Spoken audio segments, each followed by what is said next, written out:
focus on the sayings of the Gospel. In particular, he was interested in the research being done that indicated that the oldest stratum of the Gospels reflected an extremely oral source known as Q, and that each of the sayings individual of Jesus, "May the mercy and blessings of God be upon him," they needed to be evaluated on their own merits and not as part of the material narrative that surrounded them. That's because that material narrative it was added many years later. Eyewitness report? In fact, the more I researched about this subject, the more I found myself thinking about that conversation about the Gospel of João that I had with my priest.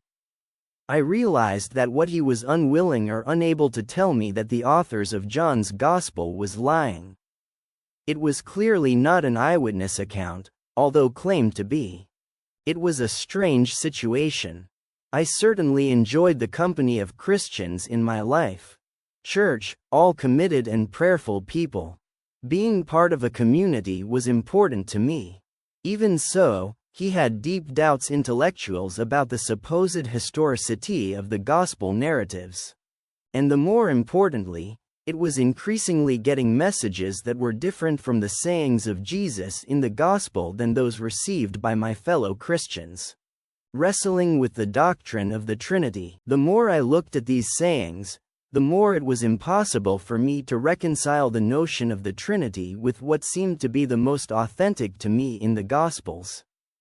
I found myself facing with many difficult questions. Where in the Gospels did Jesus say the word Trinity? If Jesus was God, how does the doctrine of Trinity states, why did he worship God? And, if Jesus was God, why did he would you say something like the following? Why do you call me good? There is no one good but one, who is God. Mark chapter 10 verse 18. Somehow forgot that he was it God himself when he said this? A parenthesis. I had a discussion with a woman who assured me that this passage was not in fact in the Gospels and that she refused to believe that I gave her the chapter and the number of the verse and she looked for it herself. The Holy Quran. In November 2002 I began to read a translation of the Quran. I had never read an English translation of the entire text of the Quran. I had just read summaries of the Quran written by non-Muslims, and very misleading summaries. Words don't adequately describe the extraordinary effect that this book had on me. Suffice it to say that the same magnetism that had attracted me to the Gospels at the age of 11 were present in a new way.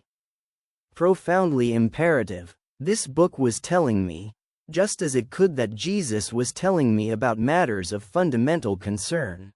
Authoritative orientation. The Quran was offering guidance, authoritative and convincing answers to the questions he had been asking for years about the Gospels.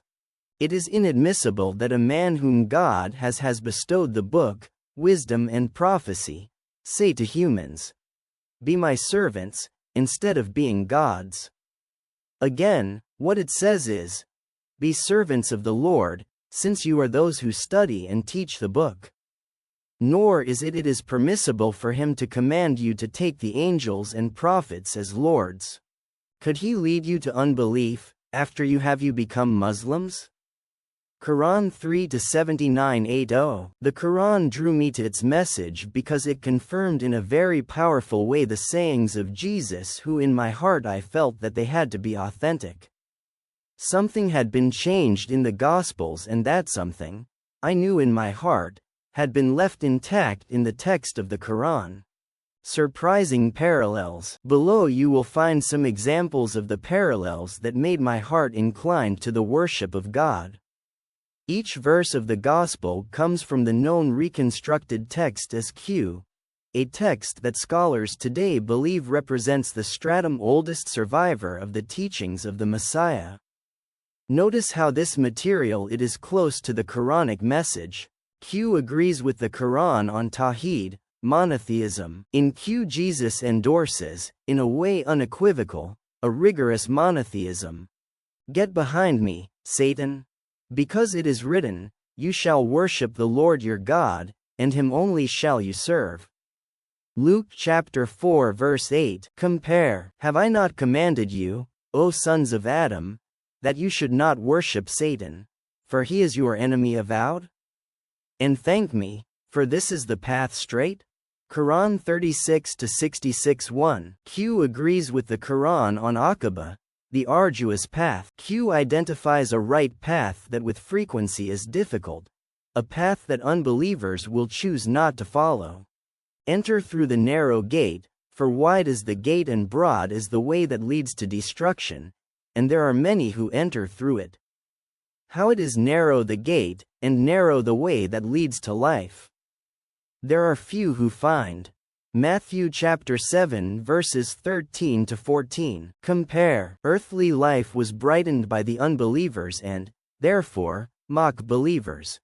But the righteous will prevail on them on the day of resurrection.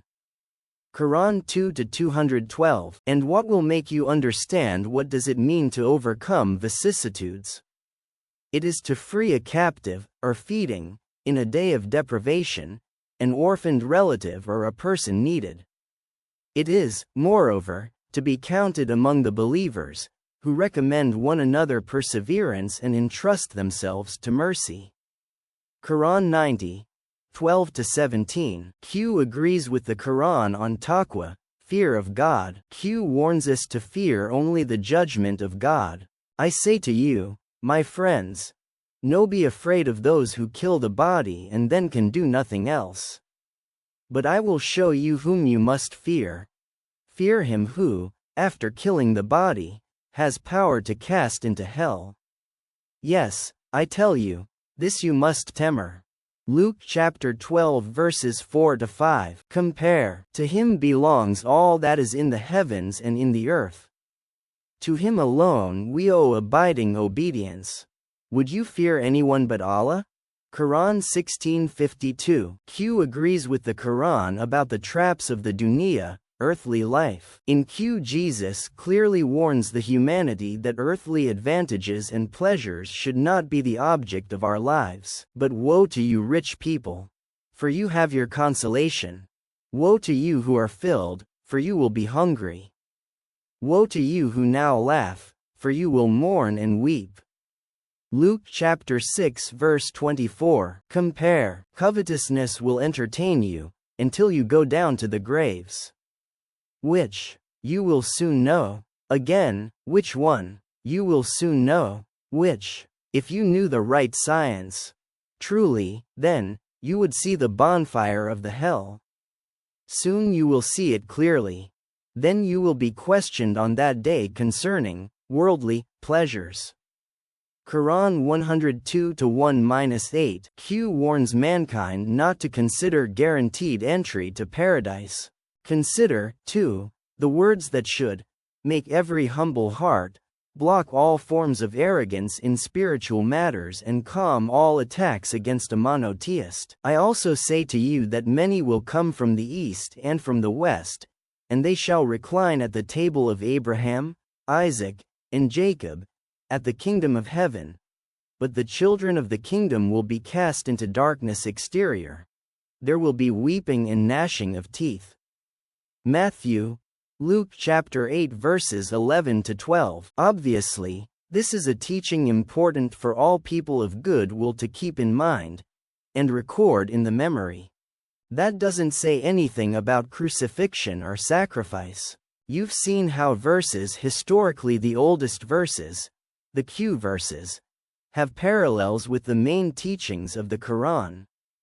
It is also worth mentioning the fact that Q does not teach us nothing about the crucifixion, the sacrificial nature of Jesus' mission. A very intriguing omission. We are then left with an astonishing early gospel, a gospel that scholars, not Muslims, believe to be historically closer to Jesus. A gospel which has the following characteristics: agreement with the inflexible message of the Quran on the oneness of God, agreement with the message of the Quran about a future life of salvation or hell, based on our earthly actions, agreement with the Quran's warning not to be deceived by the dunya, the attractions and pleasures of earthly life, and A complete absence of any reference to Christ's death on the cross, resurrection, or sacrifice for the sake of the humanity. This is the gospel that today's most advanced non-Muslim scholars have identified for us. And this gospel is pointing to us, if we listen to it, precisely in the same direction as the Quran. My dears, Christian brothers and sisters, I implore you to ask yourselves in prayer, to seek Almighty God's guidance on this matter. Is it a coincidence? Share the word. I became a Muslim on March 20, 2003. It was obvious to me that I had to share this message with as many attentive Christians as I could.